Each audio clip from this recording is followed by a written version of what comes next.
देवा श्री कृष्ण गोविंद हरे मुरारी, हे नाथ नारायण वासुदेवा। श्री कृष्ण गोविंद हरे मुरारी, हे नाथ नारायण वासुदेवा। श्री कृष्ण गोविंद हरे मुरारी, हे नाथ नारायण वासुदेवा। हे नाथ नारायण वासुदेवा, हे नाथ नारायण वासुदेवा। सभी पुण्य आत्मा बहुत एकाग्रता से सुनिएगा। मैं निवेदन करता हूँ कीर्तन करने के लिए उसमें अपना स्पीकर खोल लो तो ज़्यादा अच्छा है। कम से कम आप सबको एक दूसरे की आवाज़ का भाव तो मालूम पड़े, क्या वाकई आप भी तड़पते हो भगवान के प्रेम के लिए। ये शरीर मिला ही इसलिए है। ये गुरु का संग किसी और काम के लिए नहीं होता। परम धन पाने के लिए गुरु के पास जाते हैं।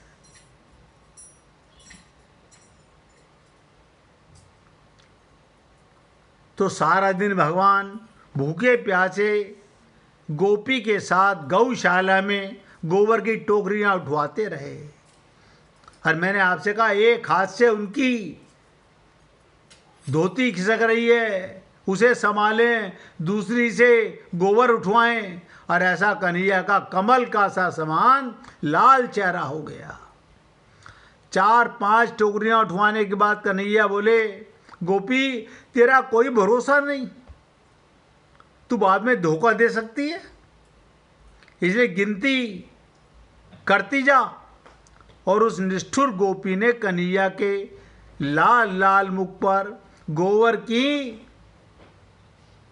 इतनी टिकड़ी लगा दी कि सब माथा, कपोल, ठोड़ी सब भर गए। अब तो गोपी अपनी सुध बुध भूल गई भगवान का ये रूप देखकर। अब कन्हैया के सारे मुखमंडल पर गोबर की टिक्कियां अंकित हो गईं। जब गोपी को होश आया तो वो बोली, मुझे इतना गोबर तो चाहिए नहीं था, मैं क्या इतनी टोकरियां भर भर कर ले गई। कन्हैया ने कहा बहाना मत कर, गिनती के अनुसार गिन गिन कर माखन के लौंदे दे। गोपी बोली, कन्हैया ऐसा माखन नहीं मिलता। कन्हैया ने पूछा फिर कैसे मिलता है? गोपी ने कहा पहले नाचो तब मिलेगा। अब आप सोचो, थका हुआ कन्हैया, लाल चेहरा और माखन। ये क्या माखन है? आपका हृदय भगवान के लिए माखन है। आपका हृदय इतना सुकोमल हो, वो चित चोरा बन जाए।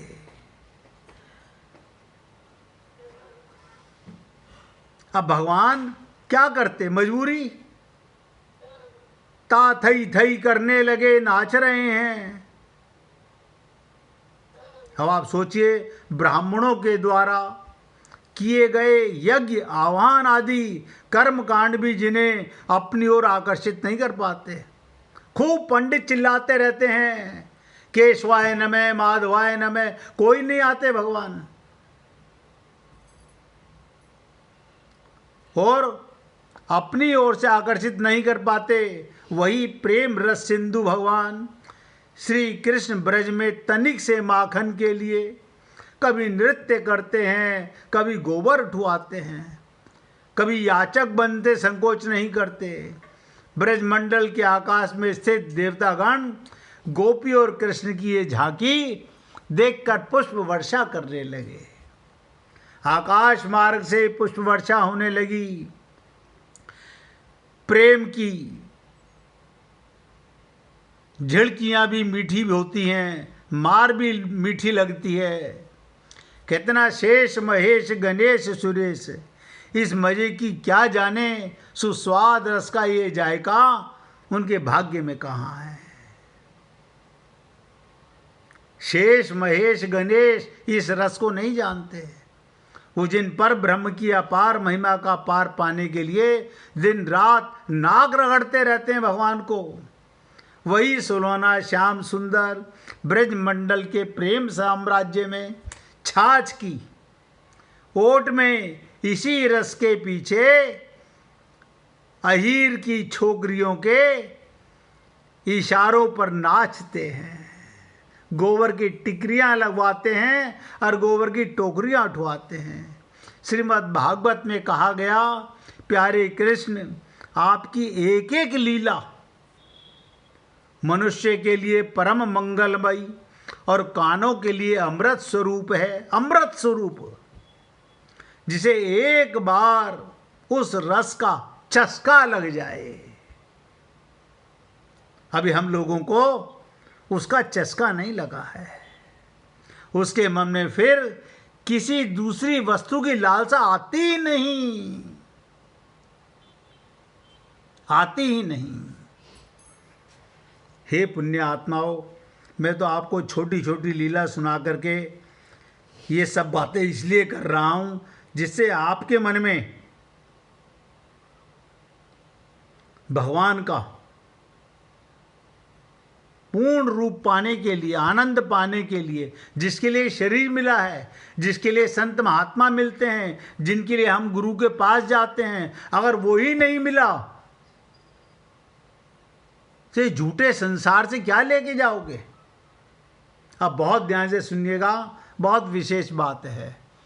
संसार को हम एक ही बार देख सकते हैं, दूसरी बार नहीं देख सकते। आप कहोगे कल भी मैंने गंगा देखी, मैं तो रोज गंगा के घाट पे जाता हूं। अरे बाबा, नहीं देखी। कोई पुरुष ऐसा नहीं जिसने एक स्त्री को हर रोज उसी स्त्री को देखा हो। ये खोपड़ी में हमारे अभी बुद्धि नहीं है, विवेक नहीं है। गंगा जो कल देखी थी वो तो बह गई समुद्र की तरफ। ऐसे जिस स्त्री को कल मिले थे वो बह गई। जिस माँ की गोदी में हम खेले थे, थोड़े बड़े हुए, वो माँ भी गई और हम भी गए, लेकिन हम समझ नहीं पाते हैं। अनुभूति क्या खाक करेंगे। तो क्या कहा गया, संसार हम एक ही बार देख सकते हैं, दूसरी बार नहीं। कारण कि संसार प्रतिक्षण बदल रहा है। अतः एक क्षण पहले वस्तु जैसी थी, दूसरे क्षण में वैसी नहीं रहती। आपको लगता होगा जब किसान खेत में बीज बोता है, कई दिन तक कुछ नहीं होता, और एक दिन हल्का सा घास का तिनका निकल आता है। आपको पता नहीं उसे निकलने में कितना कष्ट उसे भोगना पड़ा होगा, कितना मिट्टी के अंदर अपने आप को मिटाने का प्रयत्न किया होगा बीज ने, जब उसकी कपोलें फूटी होंगी। और आप और हम लोग मिटना नहीं चाहते, पाना चाहते हैं राम रस। जैसे सिनेमा देखते समय पर्दे पर दृश्य स्थिर नहीं रहता। आपने पिक्चर देखी 3 घंटे, हाँ देखी, उसमें क्या दिखाया, बच्चे से वो दादा बन गया, 3 घंटे में दादा बन गया, और आप बड़े खुश हो रहे हैं। देखो कमाल की चीज, 3 घंटे में बच्चे से दादा बनता, वो आपने देख लिया पिक्चर में, और उसके भी बेटे पोते परपोते होते हुए देख लिए।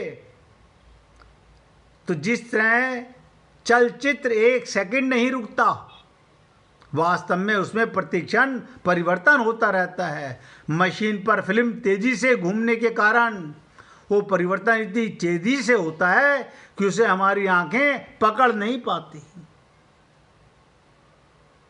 ऐसे आपका शरीर, ये संसार इतनी तेजी से चल रहा है, हम समझ नहीं पाते। इससे भी अधिक मार्मिक बात और सुनिएगा। वास्तव में संसार एक बार भी नहीं दिखता। कारण शरीर, इंद्रियां, मन, बुद्धि, जिन कारणों से हम संसार को देखते हैं, किससे देखते हो? शरीर से, इंद्रियों से अनुभव करते हो, वो कारण भी संसार के ही हैं। अतः वास्तव में संसार से भी संसार दिखता है। जो शरीर संसार से सर्वदा संबंधित रहित है, उस स्वरूप से संसार कभी दिखता ही नहीं। यह भी आपको बता दूं, शरीर कभी संसार को नहीं देख सकता।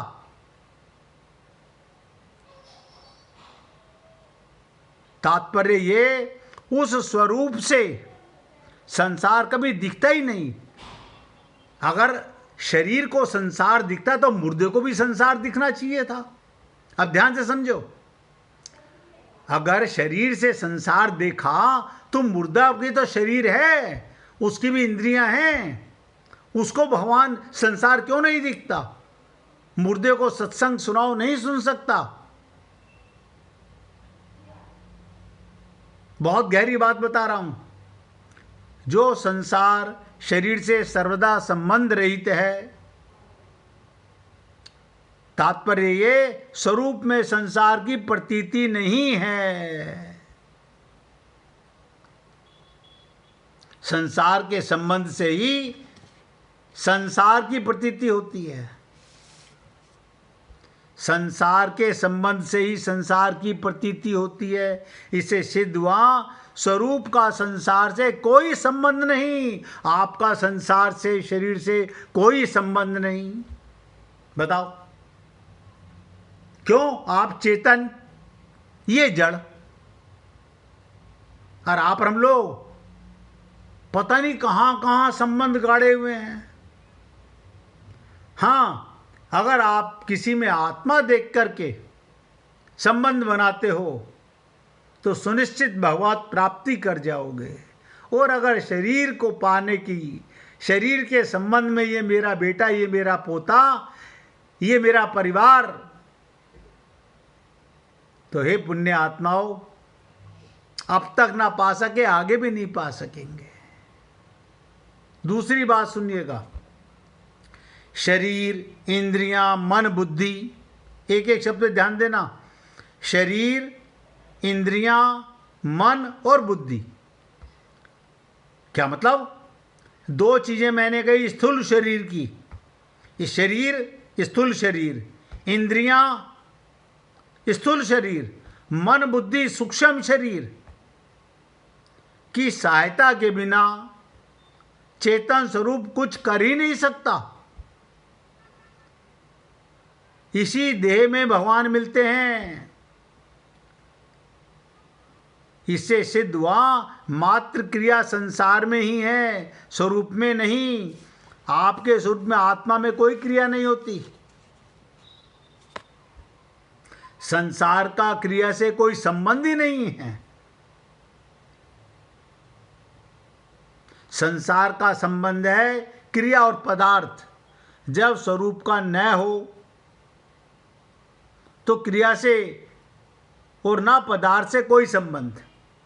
आप बिना आत्मा के, कोई बता दो उसका कोई संबंध किसी क्रिया से हो, वो कुछ कर सकता हो, किसी पदार्थ से उसका संबंध हो, तो इससे सिद्ध होता है शरीर, इंद्रियां, मन, बुद्धि सहित, सब नोट करो, शरीर, इंद्रियां, मन, बुद्धि सहित संपूर्ण संसार का अभाव है। केवल परमात्मा तत्व का ही भाव सत्ता है। अब आप बताइए, आपका भाव क्या है? चेतन का चेतन से भाव, जड़ का जड़ से भाव हो ही नहीं सकता। आप शरीर में रहकर अपने को जड़ ना माने। आज तक तो यही होता आ रहा है।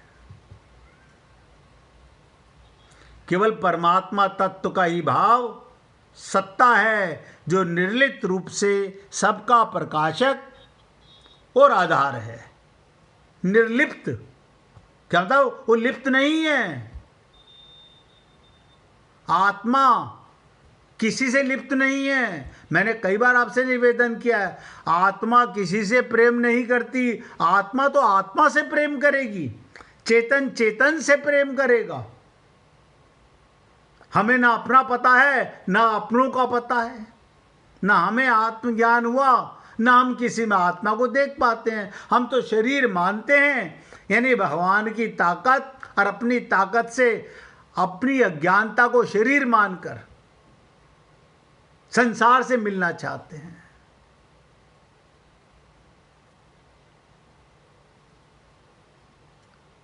तो कहते हैं इन दोनों के अर्थात सत और असत, झूठा असत और सत सच्चा, देही और देह के तत्व को जानने वाले, ध्यान से सुनो, देह और देही के तत्व को जानने वाले, सत असत को जानने वाले महापुरुषों ने इनका तत्व देखा है, इनका निचोड़ निकाला है।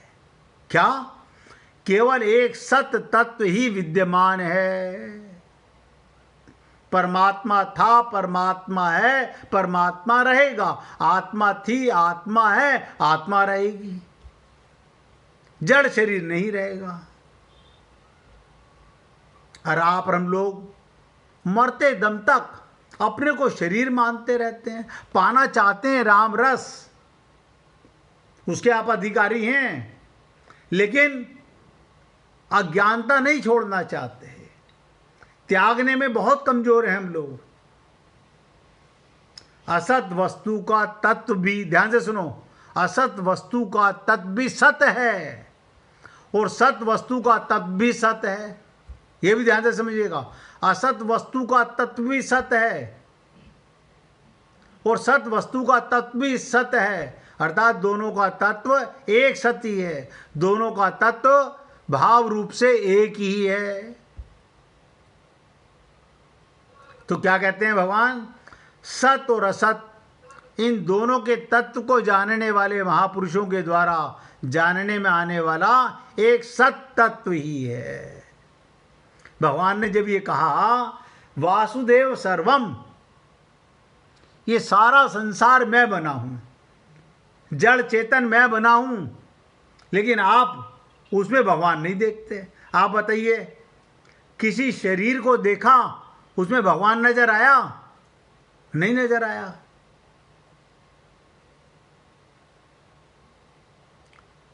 सत की सत्ता से असत सत्तावान प्रतीत होता है। ये शरीर, उसमें आत्मा है, इसलिए चलती फिरती बोलती बात करती नजर आती है, मिलती जुलती नजर आती है, आलिंगन करती नजर आती है, लेकिन उसमें है परमात्मा तत्व। और ये एक नहीं, गीता के बहुत सारे श्लोकों में आगे आप सुनोगे। ये बात उठी क्यों? उसका कारण था, जैसे आप और हम सब, किसी एक की बात नहीं कर रहा, हम सब शरीरों को लेकर शोक कर रहे हैं। अर्जुन भी वही त्रुटि कर रहा है, भगवान से झूठ बोल रहा है कि मैं आपकी शरणागति में हूं। अर्जुन भी अपनी डोरी भगवान को सौंप दी कि आप मेरा रथ चलाओ, और अपनी बुद्धि ड्राइवर खुद बन गया। लगाम आप पकड़ो, सलाह मेरी मानो। देखो कमाल की चीज, यानी भगवान को कह रहा है ड्राइवर तो आप बन जाओ, लगाम आप पकड़ लो, लेकिन बुद्धि मैं चलाऊंगा।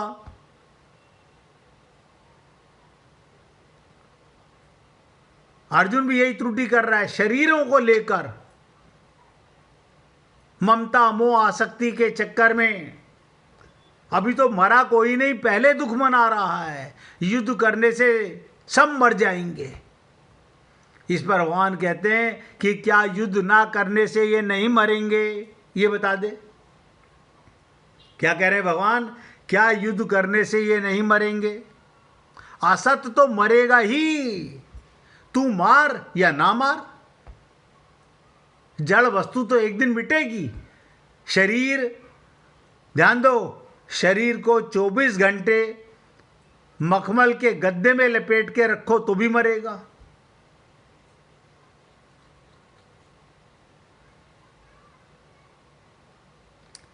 तो भगवान क्या कहते हैं, असत तो मरेगा ही, निरंतर मर रहा है, परंतु इसमें जो सत रूप से इन सभी पुरुषों में जो तेरे विरुद्ध खड़े हैं, इनमें भी आत्मा है, वो कभी नहीं मरेंगे। इसलिए तेरा दुख करना बनता ही नहीं है, तू बेसमझी कर रहा है।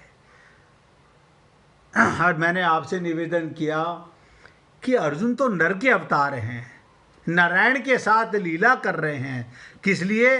आप हम लोगों को जगाने के लिए। हम बार बार सोचते हैं अर्जुन बड़ा मूर्ख है। अर्जुन मूर्ख नहीं, मूर्ख तो आप और हम लोग हैं, अभी भी होश में नहीं आ रहे, अभी भी होश में नहीं आ रहे हैं हम लोग। लगता है हम होश में हैं। ये तो देखो गोपियों की महानता कि भगवान एक गोपी के हाथों से अपने मुख पर कैसा श्रृंगार कराते हैं। भाव के भूखे हैं भगवान, भाव शरीर की बात है।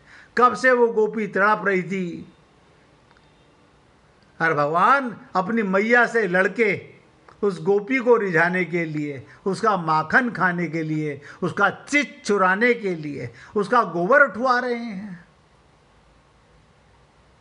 बहुत गहरी लीलाएं होती हैं, उनमें डूबना हर किसी के बस की नहीं होता। 1 मिनट भगवान का कीर्तन करो, फिर आगे चर्चा करेंगे। गोविंद गोविंद गोपाल भज मन